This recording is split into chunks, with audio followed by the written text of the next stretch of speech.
Junior Sridevi south entry గురించి Telugu audience ఎన్నో ఏళ్లుగా ఎదురు చూశారు. ఫైనల్ గా దేవరతో తెలుగు ఆడియన్స్ ను పలకరించేందుకు ఓకే చెప్పిన జాన్వి ఆ సినిమా రిలీజ్ కు ముందే మరో బిగ్ మూవీని కూడా స్టార్ట్ చేశారు.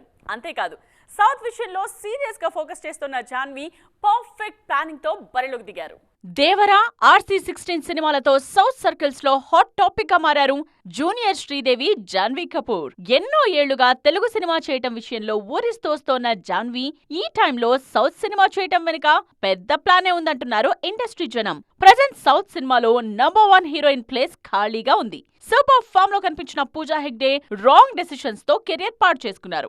మరో బ్యూటీ రష్మిక మందన్న ఫామ్ లో ఉన్న ఫోకస్ అంతా బాలీవుడ్ పాన్ ఇండియా సినిమాల మీదే ఉంది. సమంత లాంటి సీనియర్ హీరోయిన్లు కమర్షియల్ సినిమాలకు గుడ్ బై చెప్పేసి లేడీ ఓరియంటెడ్ జానర్ మీద కాన్సన్ట్రేట్ చేస్తున్నారు. దీంతో బిగ్ కమర్షియల్ సినిమాలకు పర్ఫెక్ట్ చాయిస్ లేకుండా పోయింది. శ్రీలీల, కృతి శెట్టి లాంటి హీరోయిన్లు వరుస సినిమాలు చేస్తున్నా బిగ్ బడ్జెట్ కమర్షియల్ సినిమాల విషయంలో ఈ బ్యూటీస్ పేరు వినిపించడం లేదు. ఈ గ్యాప్ ను క్యాష్ చేసుకునేందుకు పర్ఫెక్ట్ గా ప్లానింగ్ తో సౌత్ లో అడుగుపెట్టారు జాన్వీ కపూర్. ప్రజెంట్ సెట్స్ మీద ఉన్న 2 సినిమాలు సక్సెస్ అయితే సౌత్ లో నంబర్ 1 రేస్ లో జాన్వీ పేరు చేరటం పక్కా అంటున్నారు ఇండస్ట్రీ